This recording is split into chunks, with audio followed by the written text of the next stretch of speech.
and strong beliefs that we can help move our community forward. So I wanted to give you a sense of what we believe, and the people that will be leading your city. Hopefully we're open to suggestions, but we think some of these statements are important. So, you know, we view opportunity in every difficulty, and as you can imagine, there are certainly some challenges here in the city of Elyria. We're accountable to every citizen for every tax dollar and committed to performance-based, outcome-driven, cost-effective services, and hopefully you'll see that reflected in some of the things that we're going to be talking about today. We really do want to explore new ways of thinking and operating, and this does include shared services among cities and counties to save money and improve service delivery. We believe that government should be conducted openly and transparently to gain trust, and we're working very hard to gain trust in our community, and we're going to talk to you a little bit about that today as well.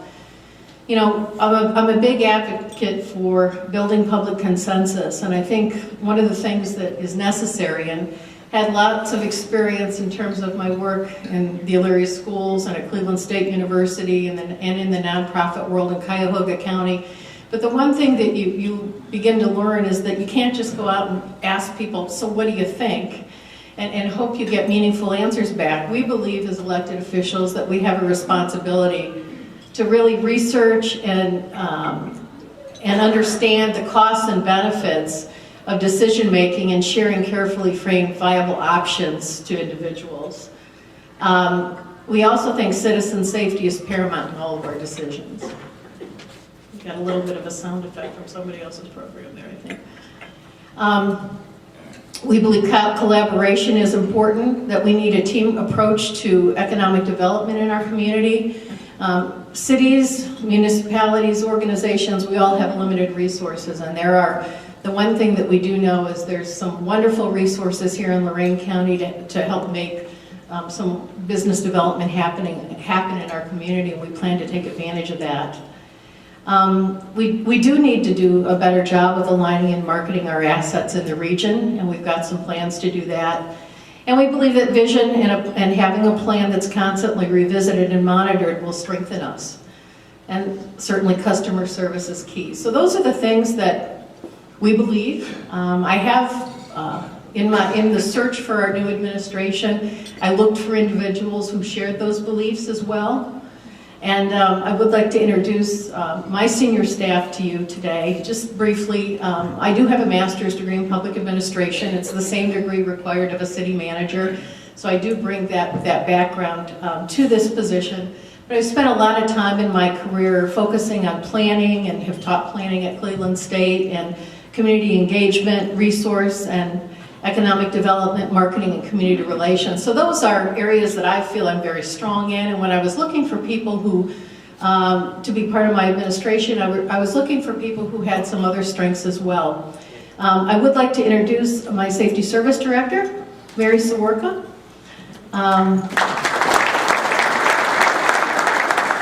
Mary has a bachelor's degree, and her focus is public services, especially customer relations, and you'll hear a little bit more from Mary about that later. Assistant Safety Service Director Dan Jekyll, MPA, and his focus is public safety. He is a former police captain. And Assistant Safety Service Director Elaine Siegfried, Esquire, an attorney. Our area of focus is human resources and risk management, and our legal counsel, Mr. Tom Smith, is with us today as well. I'm going to talk to you about all of our favorite subject, finances first. We've said just a brief overview. The city of Elyria has approximately $185 million in assets, $86 million in liabilities, $99 million in net assets. And our general fund, which is what we're going to talk most about today, there's 5 categories. And in the last several years, it's fluctuated anywhere between $34 and $27 million for a number of different reasons. If you look at our general fund breakdown, public safety comprises about half. And you can see how it breaks down from there. If you look at sources of revenue for our general fund, income tax is about 68%, The State of Ohio Local Government Fund is about 5.4%. The estate tax is 1.3%, and other is about 25.3%. This is sort of a complicated graph here, but what I was trying to demonstrate here is if you look at those sources of revenue, you can see a gradual decline in each one of those categories. But of particular concern to us is the State of Ohio Local Government Fund is scheduled to be slashed by 25% in 2012 from about $2.28 million to $1.636 in 2012 and an additional 25% in 2013. In addition, the estate tax is scheduled to be repealed in January of 2013, and that will eliminate a source of revenue for all municipalities. Elyria receives anywhere between $400,000 and $650,000 a year from the estate tax. So when that happens, we'll see a partial collection. And then with these anticipated reductions, Elyria will be forced to operate with about 1.8 less in the general fund. We've also, there is an observation as well. There's we've compared January to January, and we found that January income tax collections are about 17% down from last year, unfortunately. We had about an 8% increase last year overall from the year before, but right now the collections are down about 17%. So that is a concern. Makes us wonder, what's really happening in our community. This presents some budgeting challenges. Reductions in the local government fund and repeal of the estate tax in 2013 mean we need to eliminate about $1.8 million from our general fund over the next 2 years, including $1 million this year to maintain a necessary $3 million carryover. In addition, the $1 million reduction in 2012 does not include an expiration of a $3.7 million SAFER grant that paid for 23 firefighters over 2 years and other grants that will expire.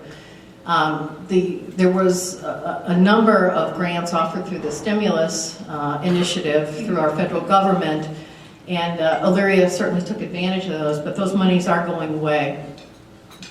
So the big question is, how are we going to attain fiscal stability and responsibility? I have been in conversation with the State of Ohio Auditor's Office, and we are having a presentation to our City Council Strategic Planning Committee in a few weeks, hopefully initiating a State of Ohio performance audit for the city. The intent behind that is to really look at what we're doing well, identify what we could do better, and identify some benchmarks, because we want to get into outcome-based performance, and we think this is an opportunity for us to identify and create some additional efficiencies in the city. We're going to be conducting a look at all of our contracts and services and reissuing some of our RFP processes to save money. We're assessing the impact of our what we call captive systems. We do have some captive systems in the city where you can only bid to a limited number of companies, and we're looking at the impact of those.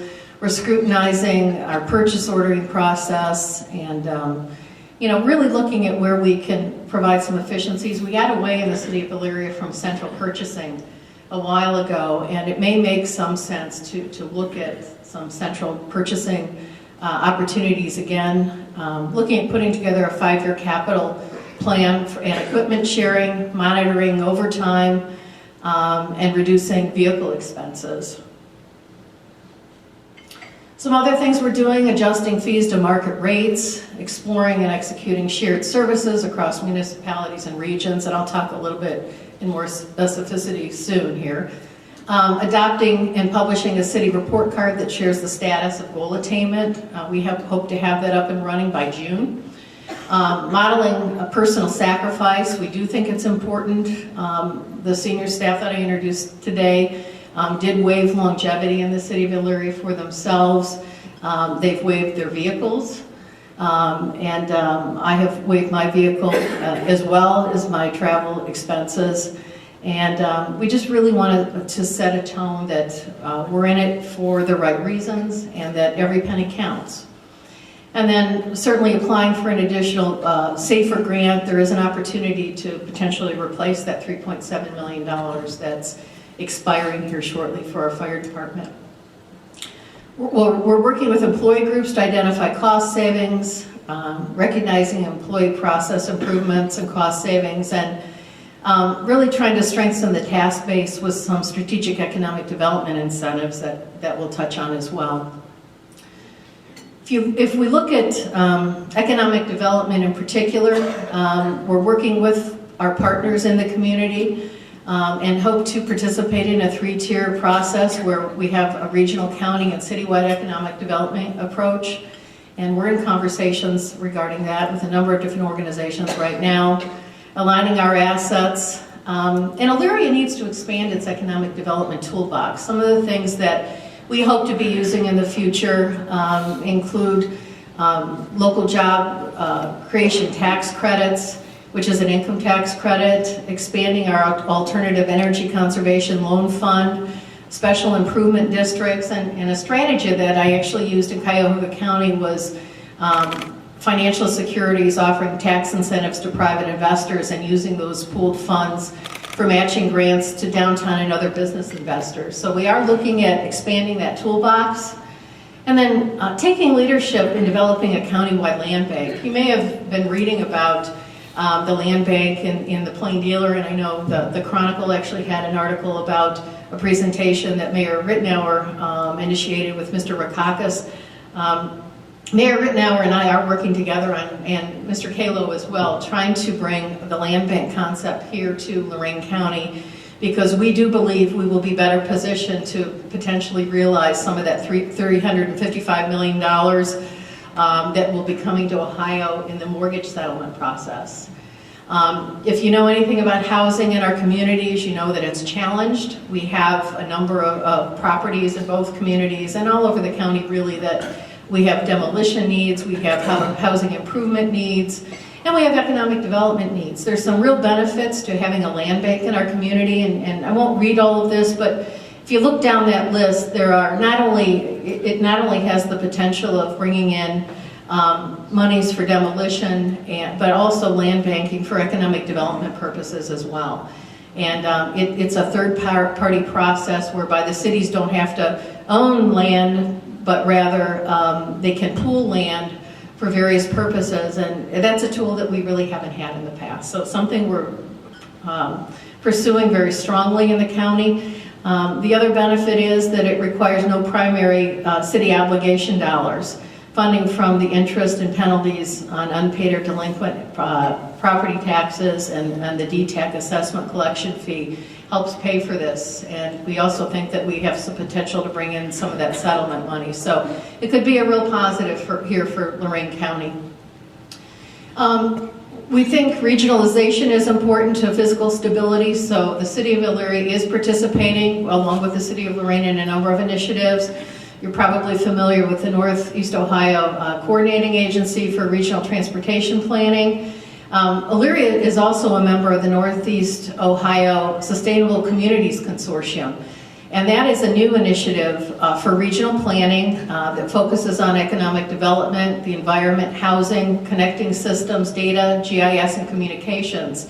And it's already having some benefit for the City of Elyria. I was attending a meeting last month, and we had been talking both in the city and in the county about updating our land use plans. We hadn't done that since the late 70s, and our zoning plan.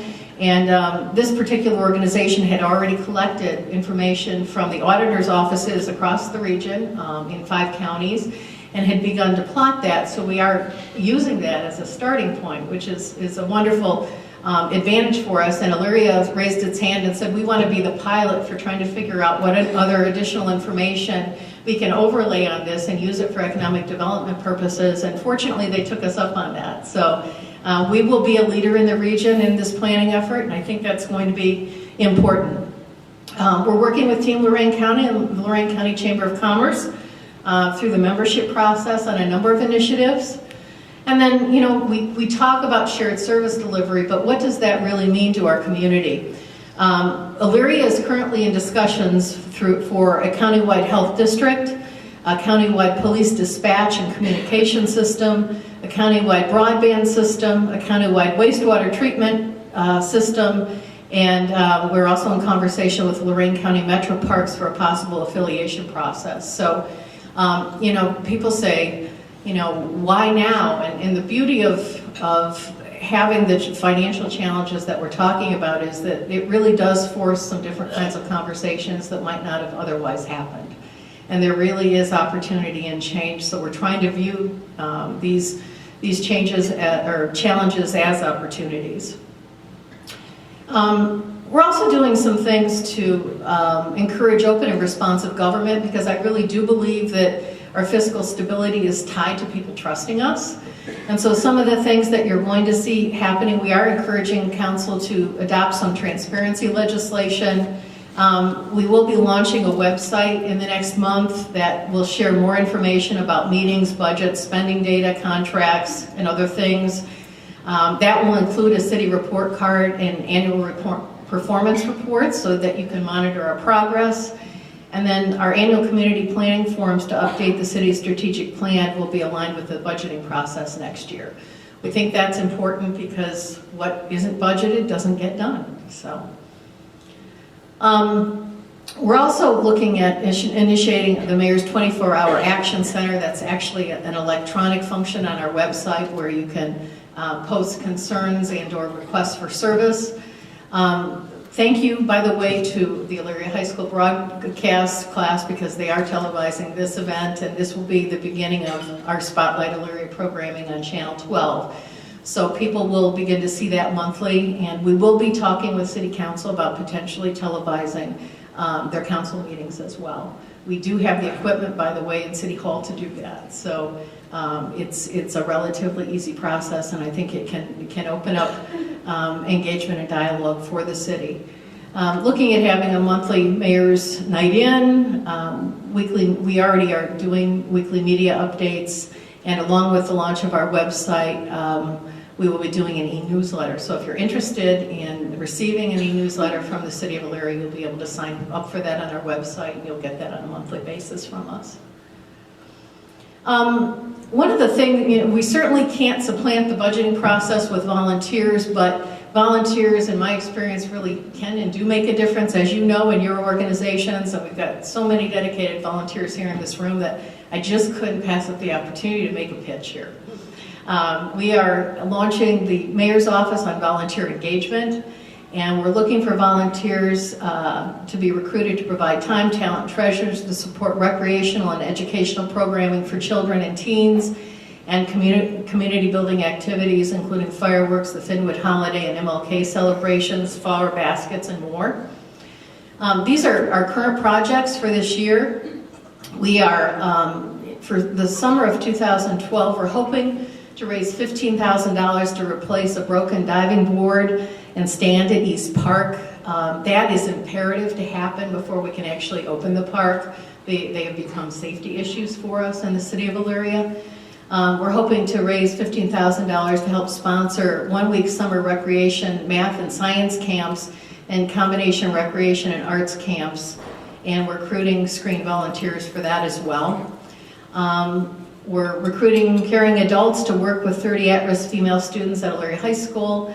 And we may have some additional pool investment requests as we continue an assessment of our pools over the next few weeks. Some community projects, a lot of people have talked to me about things they'd like to resurrect in the city of Elyria, but we haven't been able to do because of budgeting constraints.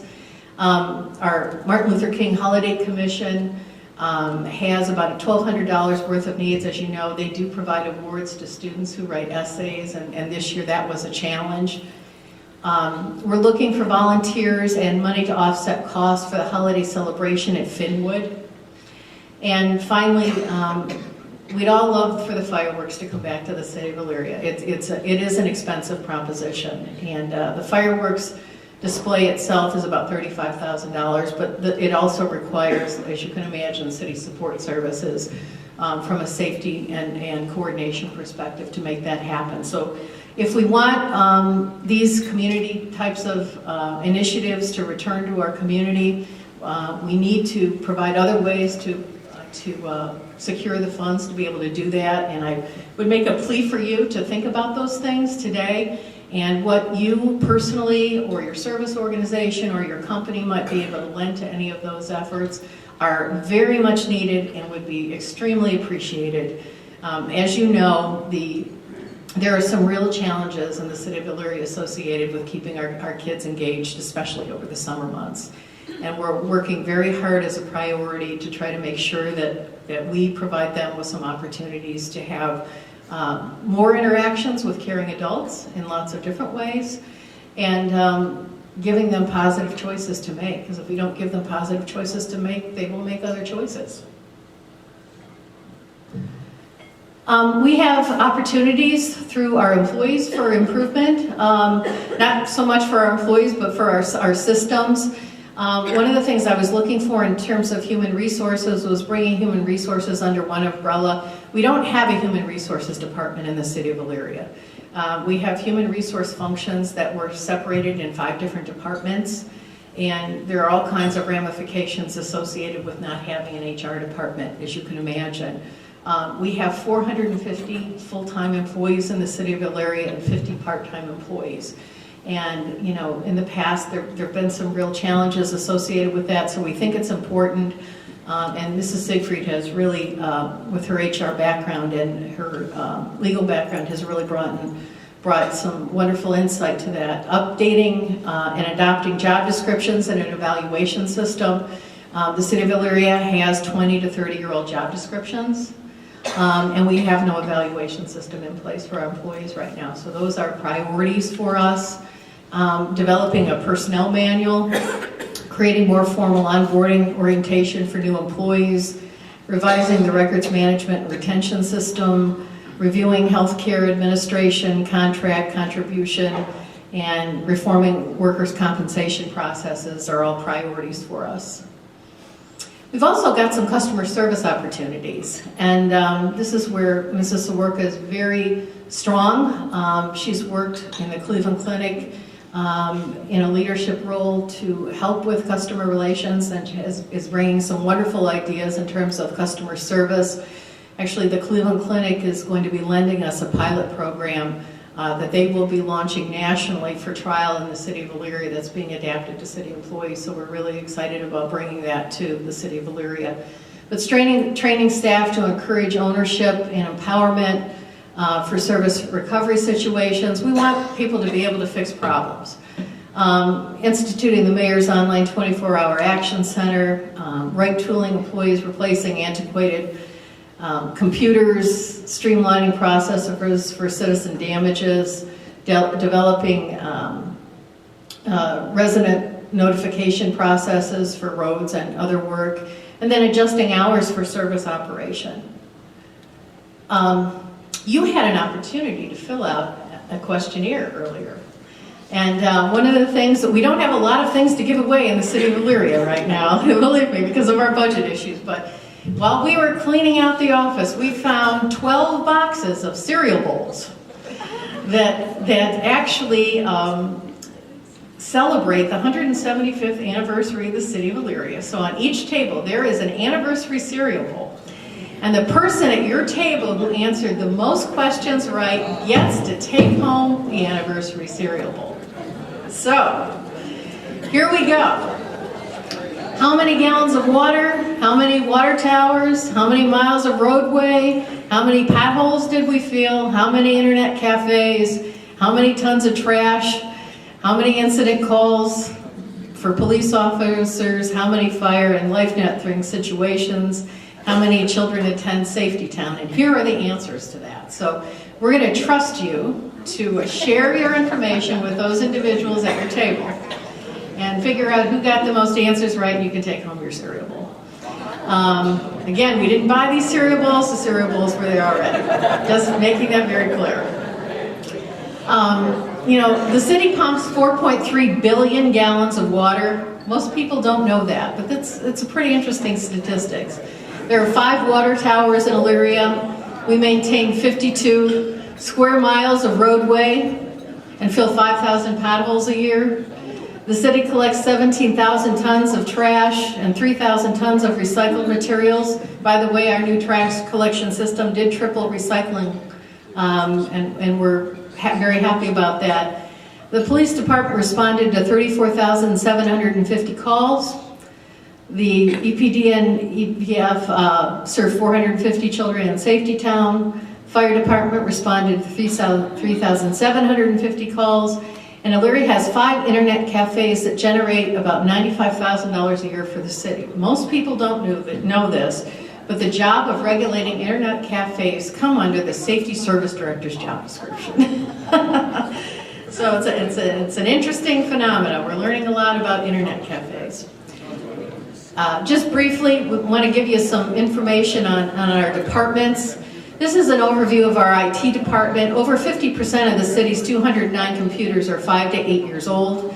There's 101 computers that are 8 years old or older with 2001 software. All the departments are losing productivity due to computer downtime and antiquated software. So we're looking at rolling out a tracking system that will catalog computers and other equipment, and exploring a life cycle approach for computers so that we can replace them as they go. In terms of engineering, you may have read we're in a national search for our chief engineer. We've got a number of capital projects underway. You're going to see some road projects happening in the city of Elyria. Middle Avenue water main project. There are lift station repairs going on Overbrook and Pinewood and Turner Streets. West River Road 57 to 254. It's a sewer repair, resurfacing, widening in some parts. And that is going to be launched this summer. It's a major project that to conclude by November 2012. Also resurfacing on Lorraine Boulevard, that's 57 to Lake Avenue to remedy some poor road conditions. We do have a street sweeping program, and people ask, why do we do that? We do it to keep debris out of the catch basins to prevent draining issues. We've also got some pending capital projects, and you've probably read about at least one of these, but we've got a Furnace Street water main replacement project that actually needs to be rebid because we got such a variation. But you've probably seen an ODOT project. It's the mall project, the State Route 57 and 49th Street Bridge. ODOT is in charge of that project, and you can see the detail on that. That's one of those projects that has been stalled as a result of a lack of funding right now. We have been, our first phase of planning has been submitted. We're due to submit the second phase of planning for that project. And basically what we've been told by the Ohio Department of Transportation is if and when the money becomes available, if those communities that are the most ready are going to be highest on the list for consideration. So Elyria continues to move forward to be ready for these projects. And we certainly are lobbying because we think this project is important to the viability of the Midway Mall area. So it is definitely on our radar screen, and we're doing all we can.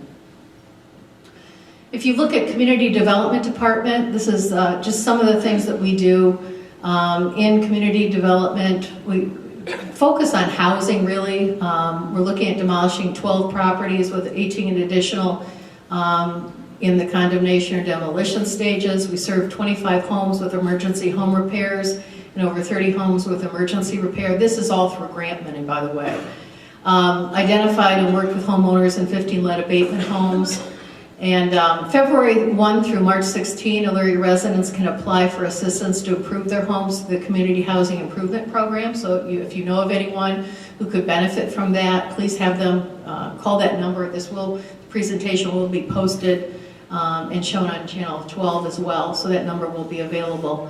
And then we've got some energy efficient homes that have been improved through the neighborhood stabilization program. So we actually have homes available to individuals who meet eligible income requirements. So I think we have 10 available homes right now, and they're beautiful properties. So if you have employees in your businesses who you think could benefit from these properties, please have them look at our website because they are available and they are extremely affordable. In terms of our building department, this is an area that we struggle with, not because our employees don't try, but just because there are so many needs. We received 1,043 complaints involving property maintenance, public nuisance, zoning, and permit-related concerns, and the city had personnel to investigate about 40%. So we just can't keep up with this right now. It's a function of the housing needs in our community. The good news is we issued 3,196 building permits. It's a 25% increase from 2010. Our building department, their major oversight projects, it's the new lab at LC, and we're hoping that generates some permit revenue for the department to help run it and be able to better respond to some of those complaints. But those are some of the major projects going on in our community right now. In terms of other areas, I am working with Community Development Department to make some refinements to the design review process, to take a more graduated approach, looking at more stringent core guidelines and for core entrance and exit, and maybe a more open approach, because we are losing some businesses as a result of that. Again, the land bank, and then the City Council has initiated a community task force to explore the rental housing licensing program to help improve properties. Our Parks and Recreation Department, we're trying to open 2 pools and provide programming at 4 recreation centers for 2012 with a combination of reallocation of funds and philanthropic support. The Nature Center is back and in full operation, and we hope to have a collaborative programming with the schools this summer. The entrance to Cascade Park, the 19 acres entrance, will open, and the pavilion is open for rentals. The 2 pavilions at South and West Parks are complete and open for rentals. And we did, by the way, have a very successful winter at the ice rink so far. It's fully rented, and that really does do very well for the city, so that's good news. We're planning for a concert series this summer with sponsorships. We are reviewing cemetery fees to seek income and cover costs. We're a little bit behind, and that's one of those areas where when we talked about reassessing fees, we're going to be doing that. And then we are continuing the conversation with the Metro Parks regarding a potential affiliation agreement for Cascade Park. With Mr. Martin's retirement, we said that we would pick up that conversation in March, and we plan to do so. This is just some information about our water pumping and our wastewater departments. A lot of people don't think about them, but they are very important elements to you as citizens in our community. The department pumps 4.3 billion gallons to Elyria, Amherst, Sheffield, and Carlisle. And we are in negotiation for the sale of water to 2 additional communities to generate some revenue. In terms of our wastewater treatment plant, we were just reviewed and in compliance according to the EPA, which is good news. And then Elyria continues to explore ways to make participation in the pending countywide wastewater treatment cost effective for residents, despite a study that says that it isn't. We've got some real financial interest in terms of our ability to expand industry associated with that. We have some ceilings that have lower ceilings because of our current system that could be expanded with a larger system that has an outlet to the lake. And so we're really looking at the impact of that. Our health department, these are just some stats regarding our health department. Do a lot of good work in the community. And again, we're looking at continuing the conversation regarding a joint health service delivery system for the county. I've been attending meetings, as have some others in the community. Fire department. We've maintained 73 firefighters at 3 stations with the assistance of a SAFER grant. And the grant expires on June 30th, which is a concern to us. That's why we're applying for the replacement funds.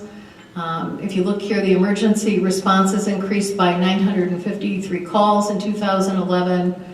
And you can look at, the fire calls here, $1.9 million in property damages. They made 12 mutual aid responses and received 5. Responded to 2,185 emergency medical responses. These are only the life-threatening emergencies. Made 1,285 service calls, completed over 11,000 hours of training.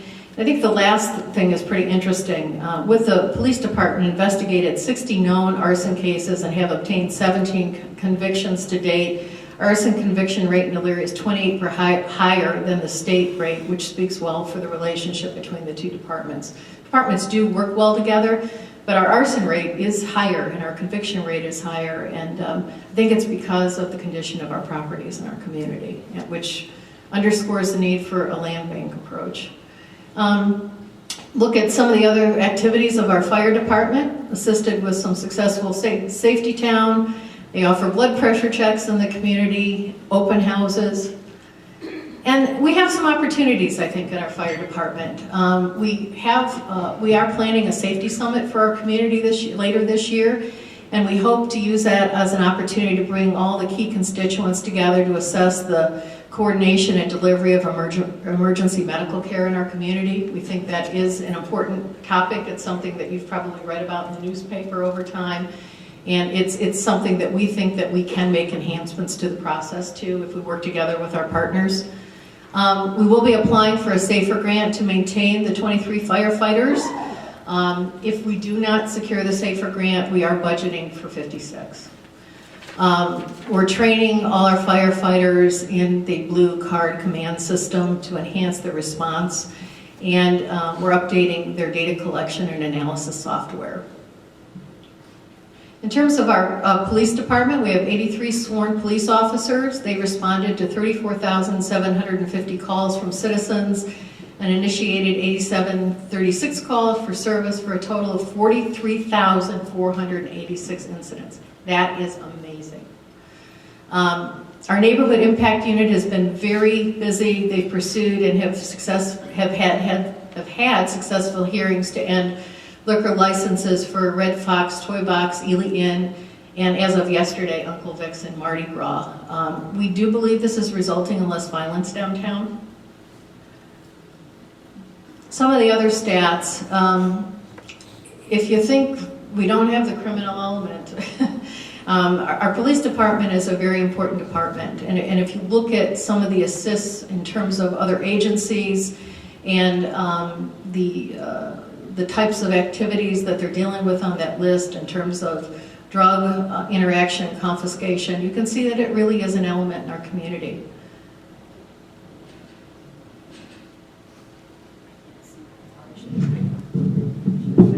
But if you look at some of these statistics, I think it warrants a second look because it's an important element in our community, and our police certainly deserve our support. But just assisted other agencies in 4 search warrants. As a member of the Lorraine County Drug Task Force, played a critical role. Our officers wrote 338 citations and made 418 arrests in those areas, and have really depended on our neighborhood watch groups to be vigilant in helping them move forward. It's very important for citizens to participate in this process, and they're relying on our citizens to help make their jobs easier. And really, we're all responsible for each other. And then when you look at some additional status, they have a long investigation list there, 150, again, 140 arrests cleared by indictment and 40 remain open under the investigative services case for 431 cases. Investigated 2 homicides, presented 247 felony cases, 72 burglaries. The Youth Bureau was very busy. And that last statistic responded to 1,321 crashes. This is the highest of any city in Lorraine County and higher per capita than most cities in the state. That is something that the number of crashes in the city of Elyria does concern us, and we are going to be taking a second look at that in terms of our intersections, our lighting, etc. That's a lot of information, I know, to digest all at once, but those are some of the things that we've been taking second looks at, looking at where we can create a community of opportunity, and I guess I will just end my comments by saying that we really hope that you'll be our partners in this.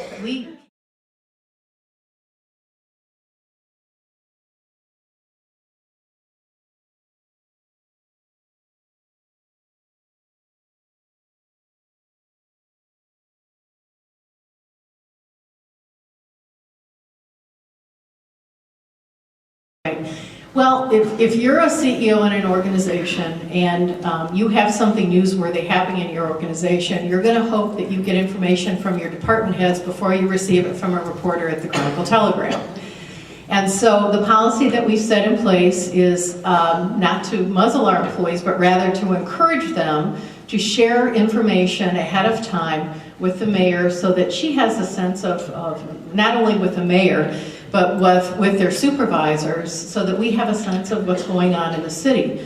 So all of our chiefs and department heads have the permission to speak to the press. The only thing that we ask is that they give us a heads up first in terms of those larger items where we know that it will be either controversial or high profile in the community. The individual that you're asking about has never been told not to speak to the media. The individual has been encouraged to make a phone call in advance and let the mayor know what's happening. In terms of both our police and fire departments, we know that that's a different situation.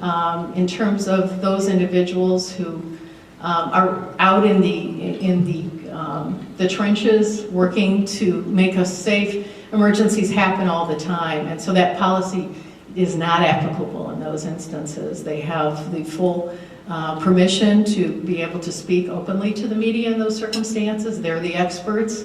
But on a day-to-day basis, we are encouraging our employees, our department heads, and our chiefs to give us a heads up in terms of activities that are going on that may end up in the media, because in the past there hasn't been a policy. And I think that's problematic. It's important, I think, for the leadership of the city to know what's going on in the city. Sure.